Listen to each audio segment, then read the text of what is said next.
हम शंकु परिच्छेदों के विषय में जानकारी प्राप्त करेंगे। तो सबसे पहले तो ये क्या हैं और इन्हें शंकु परिच्छेद क्यों कहा जाता है? इनमें से कुछ से तो आप पहले से ही परिचित हैं। इनके नाम हैं वृत्त, सर्कल, दीर्घवृत्त, इलिप्स, परवलय, पैराबोला, अति परवलय, हाइपरबोला, हाइपरबोला, हाइपरबोला। जब मैंने शंकु परिच्छेद के विषय में पढ़ना आरंभ किया तो मैंने सोचा कि मुझे तो वृत्त, दीर्घवृत्त, परवलय और अतिपरवलय की पहले से ही जानकारी है। तब फिर इन्हें शंकु परिच्छेद क्यों कहा जाता है? साधारण भाषा में कहें तो इसलिए कि ये एक तल और शंकु के परिच्छेदन से प्राप्त परिच्छेद हैं। मैं इसे बना के दिखाता हूं। हम यदि इसे अपने आप खींचें तो उचित होगा। मैं दूसरे रंग का प्रयोग करता हूं। ये वृत्त है। आप जानते ही हैं ये हो गया वृत्त। थोड़ी मोटी रेखा का प्रयोग करना चाहिए था। तो वृत्त कुछ ऐसा दिखाई देता है और इसके सभी बिंदु केंद्र से बराबर दूरी पर होते हैं। वो दूरी कहलाती है त्रिज्या, रेडियस। तो ये है आर और ये केंद्र है। और वृत्त के सभी बिंदु केंद्र से आर दूरी पर होते हैं। और ये तो हमने बहुत पहले ही पढ़ लिया था कि वृत्त क्या होता है। और अब दीर्घवृत्त साधारण भाषा में अंडे की आकृति को कहते हैं जो ऐसा दिखाई देता है। मैं इसे अलग रंग से बनाऊंगा तो दीर्घवृत्त कुछ ऐसा बनेगा या ऐसा भी बना सकते हैं। ये थोड़ा झुका हुआ अथवा घुमा हुआ भी बन सकता है। मेरे लिए अभी वैसे बनाना कठिन होगा परंतु आकार ऐसा ही होगा। परंतु वृत्त वास्तव में दीर्घवृत्त का एक विशेष नमूना है। ये भी दीर्घवृत्त ही है परंतु ना ये दबा हुआ होता है ना खिंचा हुआ। और परवलय, इसके विषय में भी आप बीजगणित की पुस्तकों एवं कक्षाओं में पढ़ चुके हैं। और परवलय अपने यहाँ मैं एक रेखा खींचता हूं इन्हें अलग अलग करने के लिए। परवलय कुछ ऐसा होता है, अंग्रेजी यू के आकार का एक आदर्श परवलय। और अभी मैं यहाँ परवलय का समीकरण नहीं लिखूंगा, लिख ही देता हूं।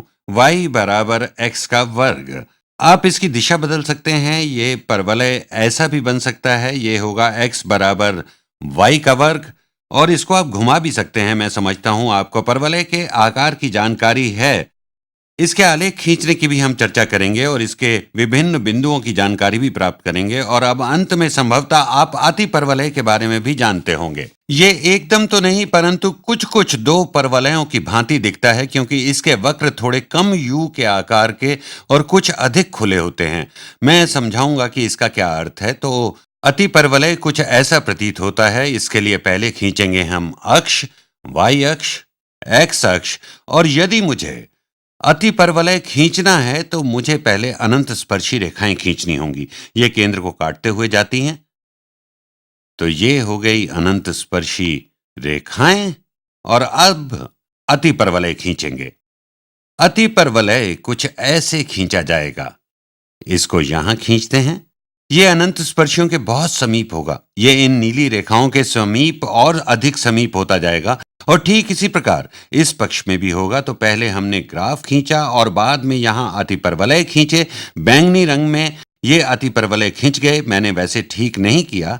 दूसरा अतिपरवलय मुझे ऊर्ध्वाधर खींचना चाहिए था। हालांकि ये शब्द यहाँ ठीक नहीं था परंतु ये कुछ ऐसे खींचा जाता। ये अनंत स्पर्शी रेखा के नीचे हो सकता था अथवा यहां ऊपर हो सकता था। तो ये नीले रंग एक अतिपरवलय हैं और ये बैंगनी दूसरा अतिपरवलय है। तो ये दोनों पृथक आलेख हैं। मैं जानता हूं आपको प्रतीक्षा ये जानने की है कि ये शंकु परिच्छेद क्यों कहलाते हैं, इन्हें किसी और नाम से क्यों नहीं जाना जाता, इनका क्या संबंध है इस शब्दावली से। ये तो स्पष्ट है कि वृत्त और दीर्घवृत्त में संबंध है। दीर्घवृत्त तो वृत्त का ही एक रूप है। ऐसा ही कुछ संबंध परवलय और अति परवलय में भी मान सकते हैं। यहाँ ये पी लिखा है। इन दोनों के नाम में परवलय है और दोनों का आकार लगभग अंग्रेजी यू के समान है। हालांकि अति परवलय में ये दो होते हैं और इनका मुख विपरीत दिशाओं में होता है परंतु संबंधता है। लेकिन इस सब के पीछे क्या संबंध है और यहीं पर इस शब्द शंकु का औचित्य सिद्ध होता है। तो मैं यहाँ एक त्रिविमीय शंकु अर्थात 3 डायमेंशनल कोन खींचता हूं। ये है वो शंकु। शंकु का वृत्ताकार शीर्ष में खींचता हूं। मैं यहाँ दीर्घवृत्त भी बना सकता था, ये वैसा ही है परंतु वास्तव में इसका कोई शीर्ष तल नहीं होता। ये रेखाएं वास्तव में ऊपरी दिशा में निरंतर बढ़ती जाती हैं अनंत तक। मैंने तो आपको समझाने के लिए इसे ऐसा बनाया। ये हो गया इसका आधार। तो पहले लेंगे समतल के विभिन्न परिच्छेदक इस शंकु के साथ और देखेंगे कि क्या हम वो सभी आकार जिनकी हमने बात की वो हमें मिलेंगे या नहीं। तो यदि हम कोई समतल लेते हैं यहां, लेकिन इससे पहले मैं बताना चाहूंगा कि ये है शीर्ष इस त्रिविमीय शंकु का। ये हो गया शीर्ष। तो हमारा समतल इस शीर्ष के लंब से होकर जाता है। इसे त्रिविमीय खींचने का प्रयास करेंगे। तो एक रेखा खींचते हैं। ये है सामने की रेखा आपके समीप, और एक होगी पीछे की रेखा। ये थोड़ी समीप हो गई, थोड़ी समीप हो गई। और आप जानते हैं कि ये अनंत समतल है, प्रत्येक दिशा में अनंत। यदि ये समतल लंबवत है अक्ष के, ये यहां समतल इसके पीछे है, तो इस समतल और इस शंकु का प्रतिच्छेदन ऐसा दिखाई देगा।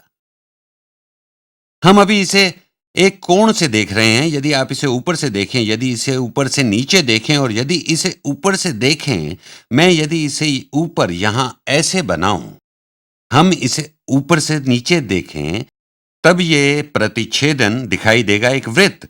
अब हम इस समतल को थोड़ा झुका देते हैं। थोड़ा सा झुकाएंगे तो स्थिति कुछ बदल जाएगी। मैं ठीक से बनाने का प्रयास करता हूं, और ठीक नहीं बना। इसे मिटाना होगा। मिट गया। ये हो जाएगा ऐसा, और ये भी ऐसे। इन दोनों को अब हम जोड़ देते हैं।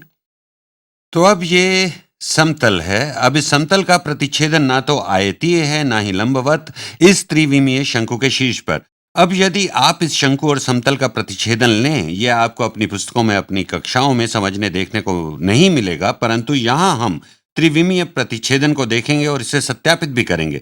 आपको इनके समीकरणों की जानकारी भविष्य की वीडियोस में दिखाई देगी। प्रतिच्छेदन कुछ ऐसा दिखाई देगा। मैं समझता हूं कि आप ये सोच सकते हैं ये ऐसा दिखाई देगा। तो यदि आप ऊपर से नीचे को देखें, यदि आप इसे समतल को ऊपर से नीचे देखेंगे, तो ये ऐसा दिखेगा। ये जो मैंने बैंगनी रंग से यहां बनाया है, ये ऐसे दिखाई देगा, और ये होगा दीर्घवृत्त। मैंने ये अच्छा नहीं किया। ये एक दीर्घवृत्त है। आप जानते हैं ये ऐसा ही दिखता है, और यदि मैं इसे दूसरी दिशा में झुका दूं तो दीर्घवृत्त दूसरी दिशा में दबा हुआ होगा। परंतु इससे आपकी समझ में ये तो आ ही गया होगा कि ये दोनों शंकु परिच्छेद क्यों कहलाते हैं। और अब यदि हम इस समतल को और घुमाते जाएं, तो यदि इस बिंदु को हम धुरी मान लें और समतल को झुकाएं, तो ये समतल, मैं इसे खींचने का प्रयास करता हूं। त्रिविमीय चित्र का ये अच्छा अभ्यास है। तो ये कुछ ऐसा दिखाई देगा। मैं इस बिंदु से होकर जाना चाहता हूं। ये बन गया त्रिविमीय समतल। मैंने इसे इस प्रकार इसे बनाया कि ये केवल तल शंकु का परिच्छेदन करता है, और ये समतल शंकु की शीर्ष रेखा के समांतर है। और यहां पर समतल और शंकु का परिच्छेदन ठीक इस बिंदु पर हो रहा है। आप कह सकते हैं बिंदु इस समतल की धुरी है। ये परिच्छेदन बिंदु है समतल एवं शंकु का।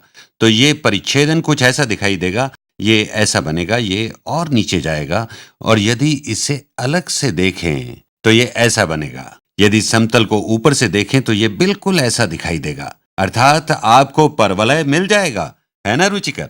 यदि आप इसे झुकाते जाएं, आप वृत्त से आरंभ करें, इसे थोड़ा सा झुकाएं, आपको मिलेगा दीर्घवृत्त, और ये दीर्घवृत्त घुमाव के साथ दबता चला जाएगा कुछ इस प्रकार एक दिशा में। तो ये कुछ इस तरह से आपको मिलेगा। क्या मिलेगा? जब आपका समतल शंकु की शीर्ष भुजा के समांतर हो जाएगा। मैं संभवतः इसे ठीक से नहीं बना सका, फिर भी मैंने आपको ये जानकारी देने का प्रयास किया है। तो ये बदल गया परवलय में, तो मिल गया परवलय, अर्थात संबंध स्थापित हो गया। तो जब दीर्घवृत्त एक ओर से खुल जाता है तो वो एक परवलय में परिवर्तित हो जाता है।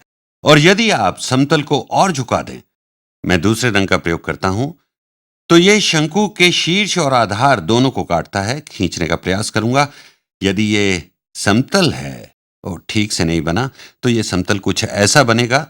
मैं जानता हूं इसे समझाना थोड़ा कठिन हो रहा है। हमें अब प्रतिच्छेदन देखने हैं इस हरे रंग के समतल और शंकु के। मैं इसे अलग से बनाता तो अच्छा होता। आशा करता हूं कि समझने में आपको बहुत कठिन नहीं लग रहा होगा। तो परिच्छेदन कुछ ऐसा बनेगा, ये परिच्छेदन होगा आधार शंकु में यहाँ पर और ऊपरी शंकु में यहाँ पर, और फलस्वरूप आपको प्राप्त होगा कुछ ऐसा। ये परिच्छेदन होगा समतल और आधार शंकु का, और ऊपर यहाँ परिच्छेदन मिलेगा समतल और ऊपरी शंकु का। याद रहे कि समतल हर दिशा में अनंत तक जाता है।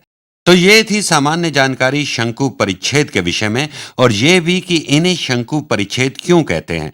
यदि आपकी कोई शंका है तो संभवतः अगले कुछ वीडियोस में उनका निवारण करने का प्रयास करूंगा। मेरा प्रयास रहेगा कि त्रिविमीय रेखण को और स्पष्ट बनाया जाए। तो हमें आज ये ज्ञात हुआ कि इन्हें शंकु परिच्छेद क्यों कहते हैं और किस प्रकार ये परस्पर संबंधित हैं। हम इसे बीजगणितीय रूप में भी अगले वीडियोस में समझेंगे, और क्योंकि अब आपको ये जानकारी है कि ये क्या हैं और इन्हें शंकु परिच्छेद क्यों कहते हैं, हम चर्चा करेंगे इनके सूत्रों की और शंकु परिच्छेदों के आलेख खींचेंगे। फिर मिलेंगे।